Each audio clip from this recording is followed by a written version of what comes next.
सभी को सुप्रभात। मैं शिषपाल में बी पाठ सेकंड रीतिकालीन काव्य के अंतर्गत हम कल पढ़ रहे थे सेनापति के पद की हम प्रसंग व्याख्या कर रहे थे, जो रामायण वर्णन के अंतर्गत था। रामायण वर्णन के अंतर्गत है रामचंद्र जी की खड़ाऊ का हम कल अध्ययन किया। बताया कि रामचंद्र जी की खड़ाऊ विधाता ने पक्ष के बनाया था और लक्ष्मी का अवतार सीता को स्वयंवर में आने की जो सूचना मिली थी वो खड़ाऊ के माध्यम से मिली थी। ये खड़ाऊ चिंतामणि से जड़ित है और कल्प वृक्ष से बनाई हुई है। फिर बताया कि सब जग जानी सेनापति सहाय की। सेनापति के इस पद से हमें ये ज्ञात होता है कि सेनापति राम के आराध्य थे, राम के भगत थे और कहते हैं कि सेनापति राम की सहायक, राम सभी की सहायता करने वाले हैं। ये देवताओं के दुख को दूर करने वाले देव दुख दंडन भारत सिर मंडन। भारत के सिर की क्या है शोभा है।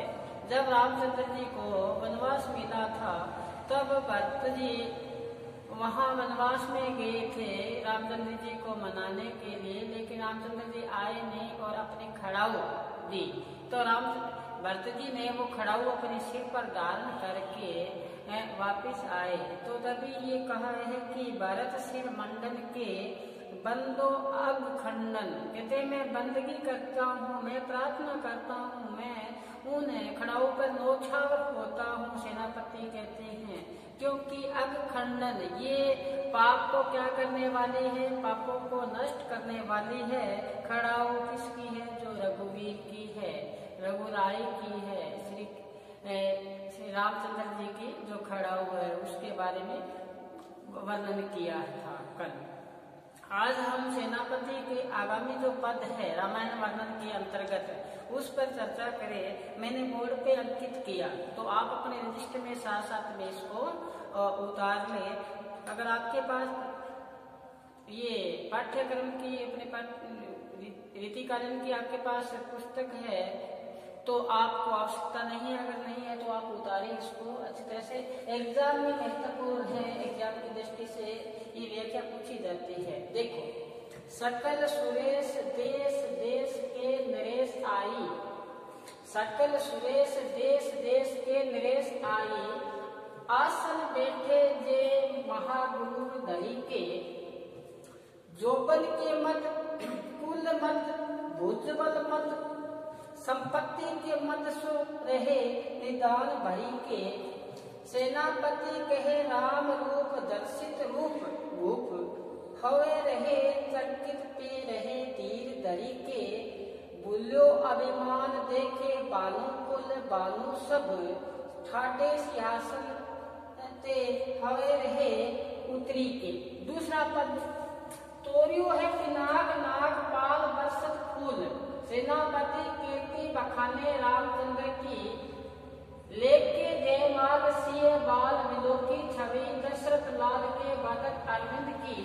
परिपेन फंद पूर बजियो अनंत अति। आछी मद मद चाल चलित गयन की।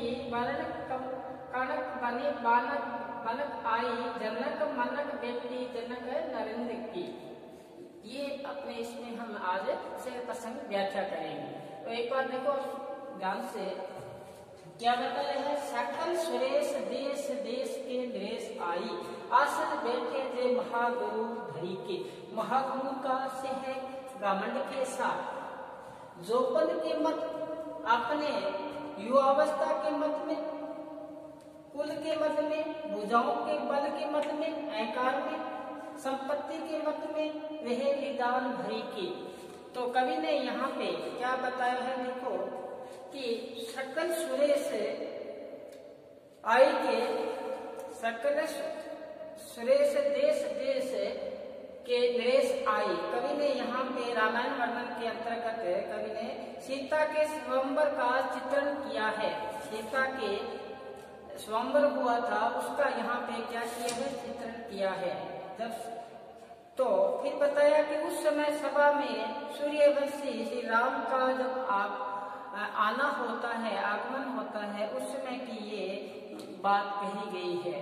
सीता का स्वयंवर की बात हो रही है, उस समय की यहाँ पे बात कही है। राजा जनक का ये राज दरबार सजा हुआ है और राज दरबार में स्वयंवर में देश देश के क्या आए हुए हैं, राजा महाराजा आए हुए हैं। और वो राजा महाराजा अपने सिंहासन पर बैठे हैं तो कोई अहंकार में बैठे हैं, सारे के सारे, कोई यौवन के अहंकार में है, कोई संपत्ति के अहंकार में है, कुल मत के अहंकार में, कुल ऊंचे कुल का होने का अहंकार है। ये अहंकार में आके अपने अपने सिंहासनों पे विराजमान है और सीता का स्वयंवर की यहाँ चर्चा हो रही है। तो चले कि सीता का स्वयंवर में सकल सुरेश संसार के इंद्र देश देश के नरेश आए, देश देश के राजा आए हैं और इंद्र भी वहाँ पे विराजमान है। समस्त देवता व इंद्र प्रत्येक देश के राजा वहाँ पर उपस्थित है। कहाँ, राजा के दरबार, राजा जनक के दरबार में। क्योंकि मैंने फिर बताना चाहता हूँ कि यहाँ सीता के स्वयंवर की बात हो रही है। तो आए हैं और आए हैं वो सारे महान है, आसन पर बैठ चुके हैं। ये महागुरु थे कि अपने अहंकार के अंदर, अपने घमंड के अंदर आके वहां पर आसन पर क्या हो गए हैं, विराजमान हुए हैं। फिर चलो आगे। अब बताया कि कोई तो युवावस्था का जो मत है वो अहंकार में है कि मैं इतना सुंदर हूँ, इतना मेरे में रूप सौंदर्य है और मैं युवावस्था में हूँ। वो युवावस्था के मत में, अहंकार में है। कुछ वहाँ पर कुल का मत, वहाँ पे जो देवता लोग राजा है वो कुल के मत में है, यानी मैं उच्च कुल से संबंध रखता हूँ। और भुजबल के मत में भुजाओं का जो बल है उसके अहंकार में आके वहाँ पे क्या है, विराजमान है। फिर बताया कि संपत्ति के मत से वहाँ पे विराजमान देवतागण और राजा संपत्ति के मद में भी आके बैठे कि हमारे पास इतनी संपत्ति है, निदान भरी के। फिर देखो, सेनापति कहे राम रूप दर्शित भूप। सेनापति कहते हैं जैसे ही रामचंद्र जी का आगमन होता है उस सभा में, तो जहाँ पे वो विराजमान थे, जितने भी रूप सौंदर्य के मद में थे, यौवन के मद में थे, कुल के मद में थे, संपत्ति के मद में थे, तो उनका सभी का रूप सौंदर्य भुजबल सब मंद पड़ चुका है। जब किसका आगमन होता है, रामचंद्र जी का, सेनापति कहते हैं सेनापति कहे राम रूप दर्शित भूप। जैसे रामचंद्र जी वहां प्रवेश किया, उनका रूप सौंदर्य देखकर उनका रूप सौंदर्य फीका पड़ चुका है। दर्शित रूप, उनका रूप सौंदर्य क्या पड़ चुका है, फीका पड़ चुका है। दर्शित रूप का से वो अपने आप को अपमानित सा समझना शुरू कर दिया वहां पे विराजमान सभा के जो राजा महाराजा देवगण थे। चलो, कि सेनापति कहे राम रूप दर्शित भूप, हवे रहे चकित, सारे के सारे चकित हो गए, आश्चर्यचकित हो गए। ते रहे न धरी धीर के, वो अपने आप को धैर्य धारण नहीं कर पा रहे थे कि रूप सौंदर्य देखकर, श्री रामचंद्र जी का रूप सौंदर्य देखकर अपना रूप सौंदर्य फीका पड़ने के कारण अपने आप का जो धीरज थी, धैर्य था, वो भी सहन नहीं कर पा रहे थे। तो कभी या सेनापति कहते हैं भूलो अभिमान, वो अपना अभिमान भूल चुके हैं। क्योंकि रामचंद्र जी किस कुल से है, बानु कुल से, सूर्य कुल से है। बानु सब ये सारे के सारे सूर्य की भांति रामचंद्र जी क्या थे, वहां पे विराजमान हुए। क्योंकि ये बानुकुल से थे, सेनापति जी कहते हैं। फिर क्या बताएं कि जैसे ही रामचंद्र जी का वहां पे आना हुआ तो ठाटे सिंहासन पे जो भी सुरेश नरेश सारे बैठे थे वो अपने सिंहासन से खड़े हो गए, रहे उतरी के और उतर उतर कर सब जाने लगे, क्योंकि उनका रूप सौंदर्य के आगे सभी राजा महाराजाओं का, देवगणों का रूप सौंदर्य क्या फीका पड़ना शुरू हो गया। इसलिए यहाँ स्वयंवर सभा में श्री राम के आगमन से दिव्य रूप को देखकर सभी राजा क्या हो गए, आश्चर्यचकित हो गए। दिव्य रूप था इनका, इस तरह चित्र में अद्भुत रस का सुंदर यहाँ परितोष हुआ है। तो श्री राम की यहाँ पे रूप सौंदर्य की विशेषताओं पर प्रकाश डाला है कवि ने।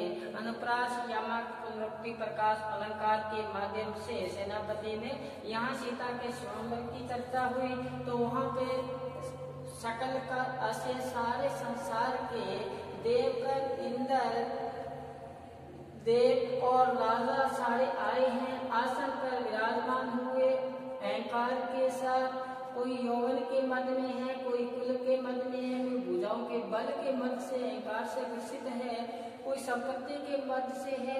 तो कवि सेनापति कहते हैं जैसे ही रामचंद्र जी का आगमन हुआ, जैसे ही उनका रूप सौंदर्य देखा तो उनके रूप सौंदर्य को देखकर जितने भी वहाँ के भूप राजा थे वो अपने आप को क्या किया, अपमानित सा महसूस किया, अपमानित सा क्या किया, महसूस करने लगे। वो चकित हो गए रहे डरी न धीर, वो अपने आप को क्या नहीं धैर्य धारण नहीं कर पा रहे थे, क्योंकि वो भूलो अभिमान, अपना अहंकार भूल चुके हैं, अभिमान भूल चुके हैं। क्योंकि उन्होंने क्या देखा है, बानुकुल, श्री रामचंद्र जी का कुल कौन सा है, सूर्य कुल से है ये। तो कहते हैं कि अपने सिंहासन से वो खड़े हो गए और उतर उतर कर जाने लगे। ये था रामायण वर्णन के अंतर्गत सीता का स्वयंवर की चर्चा। फिर आगे जयमाला के सूत्र में ये है, एक बार इसको अपने रजिस्टर में अंकित करेंगे, चलते हैं इस पे।